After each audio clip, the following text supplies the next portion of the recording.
order again. Mauro Engel, he's always a dark horse when it comes to a race win in anything, sprint or endurance, and he's going to be a man to watch over the course of 24 hours by keeping out of trouble and avoiding penalties as well. It's going to be all part and parcel of the car. Now, let's go back to the grid. Gemma has managed to find the Iron Dames winners last year. So it was a fantastic qualifying for you guys with Iron Dames. Yeah, it's incredible. It's the first time we start so high on the grid. We take it, as I say. I mean, we've been a bit lucky in quali, but we were there, you know, like we did a good job. And then Dory did fantastic in the Super Pole, and starting so close from Eau Rouge is actually a bit different from last year where we started all the way back there. It's going to be a tough race anyway. I mean, the quali we know will not have an influence on the final result. But the morale is in the positive, let's say. Have a great one. Thanks a lot. Thanks a lot. Now, we're getting news from the grid that certainly the top three, and probably many, many more after that, are going slicks. Even though it's been a wet road, then a greasy road, then a damp road, we're nearly dry, and if they can get the warmth into the tyres, then they'll still cut through that damp sheen on the surface, John. Well, if anybody wants to run on a set of slicks, they're going to have to be very tentative on that first race lap. And those that may be behind and have chosen to run on wet will have the advantage. So it's going to be, I think, a very tense opening, maybe 5 or 10 minutes to this 24-hour race. And let's hope, I've said every race, please remember, you don't win it on the opening lap or into Eau Rouge Radio on that first run up the hill. It is going to be very busy indeed. Another of the drivers to watch over this first stint, Alessio Rivera. He is starting second on the grid in the new Ferrari 296. Alessio Rivera is with Amanda. The 51 Ferrari behind us won the CrowdStrike 24 Hours of Spa in 2021. Alessio, you're looking for your first Spa victory. You're going to kick off this stint for this team. When you look at the conditions that we've had, what do you expect out there? Yeah, of course, I'm really excited to start from the front row, especially in this condition when you have some spray. But yeah, now the gamble is to choose the right tires, and then the race is super long, so we'll see. Good luck. Thank you. Well, the Ferrari 296, of course, the car that superseded the Ferrari 488, which was that winning model all those seasons ago. We've also this weekend enjoyed many of the GT1 hypercars, if you like. Not ideal conditions for them, but they've made a great spectacle and a great sound in their sessions over the course of the day and indeed of the weekend. Right, the grid is starting to thin as the VIPs and the sponsors and the guests make their way from the grid back to the paddock. Drivers getting strapped into cars, and we are therefore getting set ready for the CrowdStrike 24 Hours of Spa. Lawrence Van Thor, a man to watch in the Manthey ENA Porsche in that Grello colour scheme, Grello for green and yellow. Let's go back to the grid because Gilles Magnus is another driver that we ought to catch up on. He drives for the Audi Sport team Come To You squad. Gilles Magnus with Christopher Hauser and Fred Vervish, and Gilles is with Gemma. Jill, we were just talking just now and you were saying how actually you guys were quicker in the wet and would prefer a bit more wet, but it's certainly drying up rather quickly here and everybody's switching on to slicks. Exactly, but it's still kind of mixed conditions, and I don't think there's any other driver who has more experience in mixed conditions around Spa than Fred Vervish, so I'm fully confident. Well, he did a fantastic job in the Super Pole and he'll be taking the start, right? Exactly, we're in a good position. Let's try to stay out of trouble, and I'm confident we can do something great. Have a good 24 hours. Thanks a lot, Jill. Thank you very much. Gilles Magnus, 2018 Belgian endurance champion, real star in touring cars as well as GT cars over the last few seasons. Lucas Leggeret is about to fold himself in half, I think, to get on board the Audi, the very tall Swiss driver, another of the Come To You racing drivers. And a wave to the camera as he gets set, ready to go. And the number of people you can see that were on the grid now trying to funnel their way back into the paddock, into the spectator areas, so the grid can be cleared, ready for the start of the race. Another of the stars of Superpole, until he made a tiny mistake, was Klaus Bachler. His car's going to start third on the grid. Klaus with Amanda Music. There are 5 different manufacturers represented in the front 3 rows, and Klaus Bachler has the joy of racing the Porsche around this track. And when you think of all the turns around this place, where does the Porsche really fit? Honestly, this track is fitting really good our car. There's for sure tracks which are worse, but this is one of the best tracks for our car. So, I mean, I like all corners, I like Spa, but I would say favorite corner is behind us. It's a Rouge. It's for everybody, every driver, I would say the best corner. When you go down there, up the hill, it's so much adrenaline. I really enjoy it. Klaus Bachler, talking to Amanda Busick, he's going to be not the start driver, but his car will start from third on the grid, and he's another very, very accomplished Porsche racer, is Klaus Bachler, as the grid now starts to thin from all the guests, and just the last engineers ready to fire up the engines, and then at 16:30, the safety car will lead them away, not for a rolling start, but into the start of the race, because of the wet track. Even though, actually, John, over the half an hour or so since that decision was made, it has dried a little bit. The road is still wet enough for the officials to want to start from behind the safety car. Kevin Estre is another spectacular driver, and always one to watch in the Manthey Porsche. Let's hear from Kevin. Kevin, I kind of feel like the atmosphere is really building now as we're getting closer and closer to the race. Yeah, well, the grid walk is here quite intense always. There's a lot of people, and the weather, you know, big rain before, wet track, and now the sun was out, so everybody hoped for a fast dry out, put the slicks. Now the clouds are covering again, and it's a big race, so it's one of the biggest in the year, so we all, at least I think now we're all ready to, we want to start the race and have fun out there. You certainly showed you've got a fantastic pace in quality. Thank you. Yeah, I think we are good in pretty much all conditions. Difficult to know exactly in the dry because we didn't have so much dry running, but I think we feel ready. We did our best, and let's see, it's a long one. Good luck. Thank you. John, quick word, track surface, much better now. Well, it's changing because the cloud has just come back over the racetrack. There are bits of the racetrack which I would say probably get away with a pair of slick tyres. There will be other bits of the racetrack, but if that cloud that's just come across the start-finish line in the last 2 or 3 minutes then decides to deposit further rain, those that have taken the punt and going onto a set of dry weather slicks might be ruining that decision. It's a tough decision for everybody to make. Instinct would be with the pro drivers to go with the slick tyre. They've got the experience to know how to deal with it. But for others around, maybe the safe choice, and it might be the smart choice, is to go and stay on the wets. We've just seen the silver class pole position car of Fabrizio Crestani. He was a real star in Q1 back on Thursday night. Sandy Mitchell, British GT champion, is standing with Amanda, and for the K-Pax Racing Lamborghini Huracan team, he's a man to watch. The K-Pax Lamborghini finished 11th last year, and Sandy Mitchell is going to try to change that this season. You said you're going to be driving at night in part of that stint. How difficult is Spa at night? Yeah, it's super difficult. I mean, we don't have any floodlights. There's a little bit of ambient light at this part of the track, but once you get up into the forest, it's extremely dark. So, yeah, a couple of the corners you're turning in before you can even see them. And, yeah, once you get into the rhythm, it's really nice, but it's difficult when you have to wake up in the middle of the night and jump in a race car. So, yeah, I'm looking forward to it. Normally go well in the night, so, yeah, excited for that. Sandy Mitchell gets ready then for the Lamborghini. A car to watch. Yeah, it's just interesting. Sandy said, when you wake up in the middle of the night, he indicates that he's going to go to bed. Now, I don't know how many stints he will do before it gets into the heart of the night time. But the fact that a racing driver can maybe have an hour or two of sleep before he has to get back into the car, an interesting comment from Sandy Mitchell. Now, what about a home win? WRT, of course, this year running BMWs, and Charles Wirtz is in one of the leading cars. Let's hear from him. Charles, we've just walked up the grid a little bit together, and it's really nice to see how everybody's encouraging each other, all the drivers shaking hands. Exactly. I mean, at the end of the day, we are all a big family, especially in our team. So yeah, it's the meeting of the year for us. We really want to make sure we are up there. So we are all highly motivated, and yeah, we only have one goal, and it's pretty clear: it's the win. Well, qualifying was difficult, but as you say, the race is long. Exactly. I mean, 2 years ago we started 54th and finished second. Now we are starting 22nd, so it's already 30 players more in the front. So everything is possible. I believe we have a good package, good car, good lineup, great team. So yeah, for sure we have all the things we need to make a good result. I wish you the best of luck. Have a great 24 hours. Cheers. Thank you. Thanks, Charles. So Charles Wirtz along with Dries van Thor, and as the third driver, Sheldon van der Linde in the BMW. Again, one of this long list of potential winners. It really is a wide open race.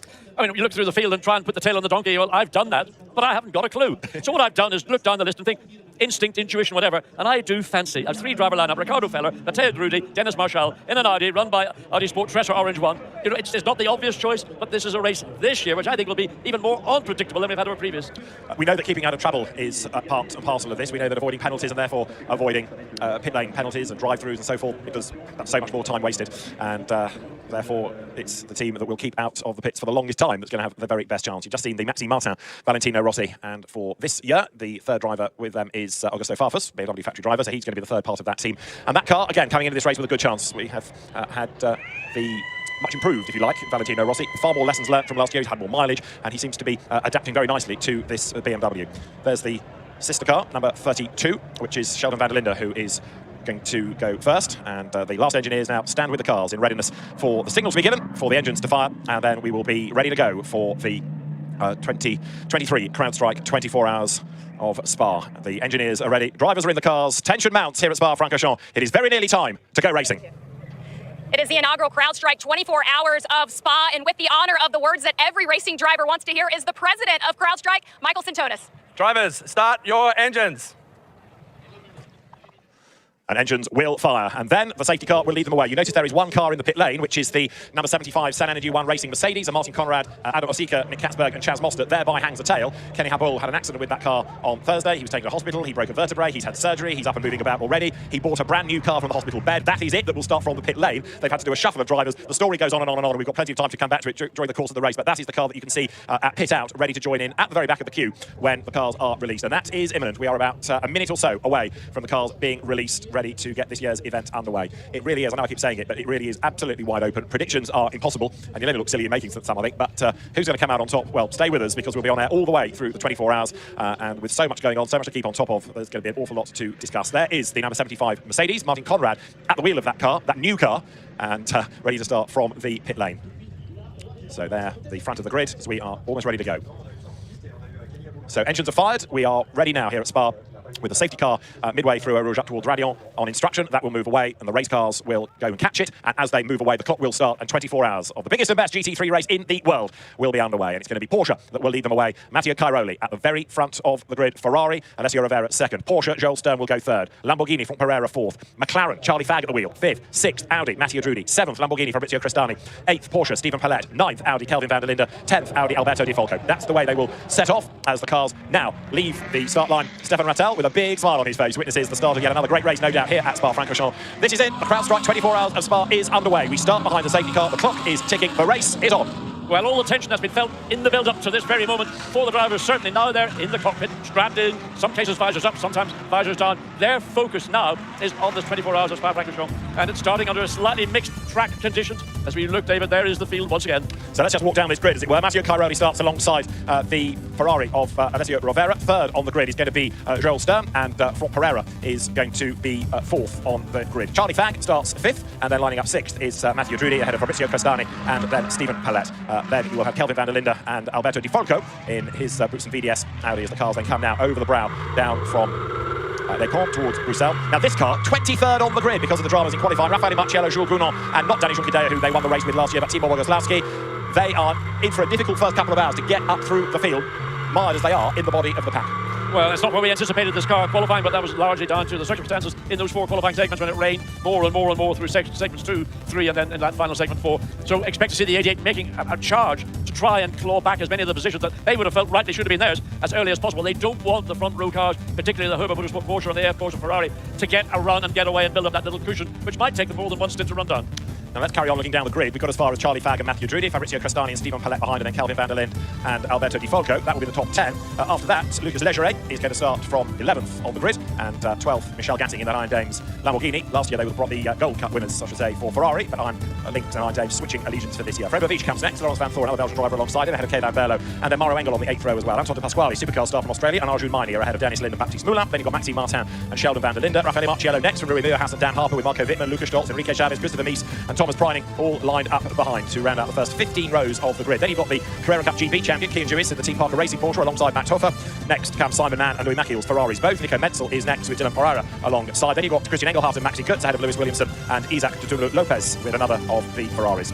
Marvin Kirchhofer has alongside him Rodrigo Baptista, Marius Zug and Matt Bell next from Nicholas Crutzen and Chris Froggatt. Daniel Serra and Thomas Neubauer are ahead of Alex Alka, and then Glenn Van Berlo, who is going to be on the outside of row 25 of the grid. Row 26 is Arthur Rougier and Philip Ellis for Winwood Racing alongside him. Then you've got Yannick Meckler and Michele Beretta. Christopher Zerkling has the car of Gregoire de Mustier alongside him. Then it's Louis Proctor and Daniele Diamato, Leonardo Gorini and Romain Leroux on row 30. Row 31 is Anthony Fong and Jordan Pepper, a long way back after an incident and damage for that Iron Lynx Lamborghini in qualifying. Ezekiel Perez Companc on row 32 alongside Gerhard Watzinger. Then Ian James and John Shen. Frederick Schandorf and Patrick Assenheimer come next ahead of Kyle Washington, and Martin Conrad, starting from the pit lane, joins at the back of the queue, and that is the 70-strong field now in the sunshine that are now at the end of lap 1. For the purposes of the timing line, it is coming out of the chicane, so the first lap is always much shorter than subsequent laps because you start down there and you finish up here, as it were. So the control line, the timing line, is where the Formula 1 pits are, but the traditional ceremonial start is down the hill. They can see it from the drone going into Eau Rouge. So track drying out all the time, and we're going to have at least one more lap here behind the safety car. Laurence Van Thor here, John, exploring the conditions. Yes, I mean, whether he needs his wiper or not, it indicates maybe there is still a sufficient amount of moisture on the track that's been picked up and kicked into the skid screen of the Porsche from Laurence Van Thor. And again, you have to think that the majority of drivers, particularly the pro cars and the pro drivers, will be looking at running the slick tire, living with it, maybe a bit of a tricky handful until the circuit gets that little bit drier and they can then switch on the full dry weather slick tire. And then that's where the race for them will begin. But there we see the second place Ferrari in the grid. Just making its way. This is the climb up Eau Rouge. Now, we had that drone shot. It virtually flattens out the view. And the reality is, if you stand down at the very bottom of Eau Rouge, you can't see what you call the clipping point for radio, but it's almost like a 40-degree incline. It is very steep indeed, I promise you. So there it is. As John says, it almost looks flat there, like a little S, but it's a real plunge. And as soon as you get to the bottom, it's a very steep climb. That is it. That is steep, in case you were wondering. And John's point is, as you go around the corner, you can't see over the brow until you get there. No, the apex is blind. You aim, I mean, probably in the past somebody would have said, well, the third tree to the right, the one, the very tall one, the pine, that's the one you aim for. That was probably 20 years ago. Now there's about 5 tall pine trees that your eye line will pick up. So it's a corner where it's all about experience and knowledge and also confidence, because if you aren't confident going into Eau Rouge, fully committed, it's not going to be a nice experience. Now there, down the pit lane, is this because they started on wets and now want to go on to slicks? Number 216 Porsche, which had an off earlier on in the week. Francis Tischer, John Shen, Benny Simmons and Matthias Besch's car. So that's going to sacrifice a place. Also in has come number 3, Patrick Assenheimer. I think this is as simple as they went out on wets and they want slicks. Yeah, so I think it was a sensible thing. At the point they made that decision to do the wet start, but they realised on this now second lap before the safety car, that track conditions are drying so quickly. The sun has yet again broken over the commentary booth. The wind likewise is picking up, and with 70 cars on the racetrack all following. Well, now there you see ambient temperature 18.3, track 26, but the humidity factor 96. That indicates that there's a lot of wet weather in the general vicinity of the circuit. And there's an example of what happens coming out of the pit lane, arguably. Yeah, John Shen, we've just seen in the pits, and he's come out the other side and had a moment by the look of it. And he would have been on a wet set of dry weather slicks. Yeah. I would imagine. I don't want to be, overdoing it at this point, but one would assume that that was a slick shod car. So everybody will be on waiting to see, because it is again just at that difficult part of the exit of Radio. There he's got going. Okay, so the car does get going again. John Shen at the wheel of it. So there you can see how much time he's lost. He's almost a lap down now. He needs to get a wriggle on to catch the back of the queue, because the safety car is going to release the pack relatively shortly here at Spa. Into Les Combes. Race leader, Matteo Cairoli. Alessio Rovera second. Joel Sturm runs third. From Pereira fourth. This is effectively grid order. The only shuffles are a spin like that, or cars that have been into the pit lane. And they are Patrick Assenheimer's Mercedes and John Shen's Porsche. Modena Motorsports is John Shen's team. You might expect it to be a Ferrari that it runs, but although they used to race Ferraris, and his business partner Francis Tischer the same, they've now elected to run the Porsche.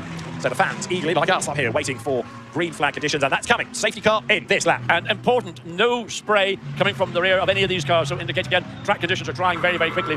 So those that made the choice to start on slicks in the first place called it right, and they've had the best part of 2 and a bit laps to get a modicum of temperature into the tyres. They'll not be up to full race tyre temperature, but they will get there pretty quickly. They just need to be aware there are patches of the racetrack which will be damper than other bits. So you need to be observant and look at the colour of the tarmac, because the darker patches are going to be the damp patches.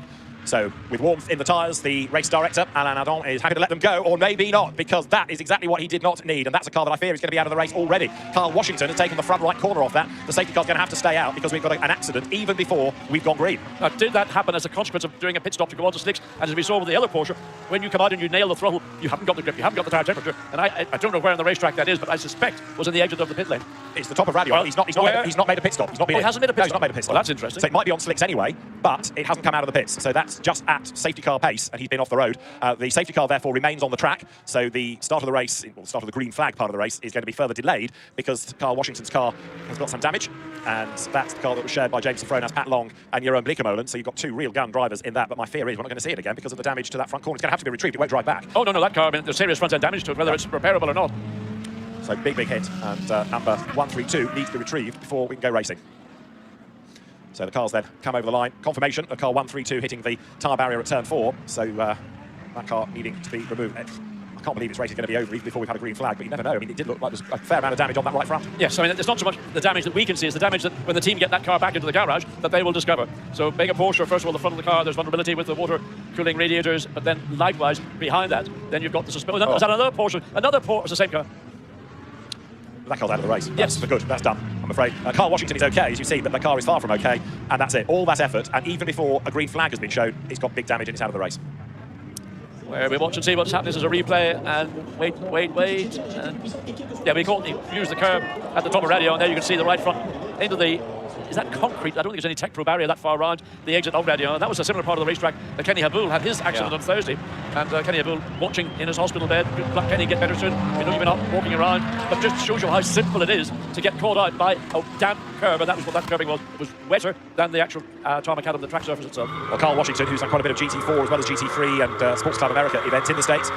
That car here for IGTC points, the GMG Racing by Car Collection Porsche, and it is out of the race, even before, as I say, we've had that first green racing lap. This is Raffaele Marciello that you are riding with, and he wends his way out of Le Mans, and it's only really about now that for the first time since Eau Rouge, the road drops downhill, and as a sigh of relief almost, finally you start to come back down to a sensible level. Yes, you run up one side of the valley, then you transverse it by dropping down to the lowest part of the racetrack at the corner known as Campus, because like there's a small university there. Yep. And then the climb begins at the entry into the Paul Frere Cove, and that's then the other side of the valley where you return back up to the finish line or start line? Finish line. Finish line for this, yes. Most circuits these days, or a fair number, have a start and finish line in a different place. Not quite like Spa, where for this event, the start line is around the corner. It's quite a chunk of circuit, really, all the way down to La Source, back down the hill before you get to the line. But that's for ceremonial purposes, really. So, we are currently on lap 4, and everybody weaving around. The road is getting drier all the time. Drivers eager to get on with the programme here, and as the cars now turn down towards the pit path, you can see Porsche, you can see Audi, you can see Ferrari, you can see Mercedes AMG, there's McLaren in the background there, and thinking of McLaren, this is the view on board the Charlie Fagg starting car. Charlie Fagg, a very impressive run in his qualifying stint, but David, you know, we're 15 minutes into this race. We're a quarter way through the first hour, and we haven't had a race yet. Not for the want of trying on the officials' part, because they were all ready to go, but yeah, it's a shame, isn't it, that we are not yet racing, but the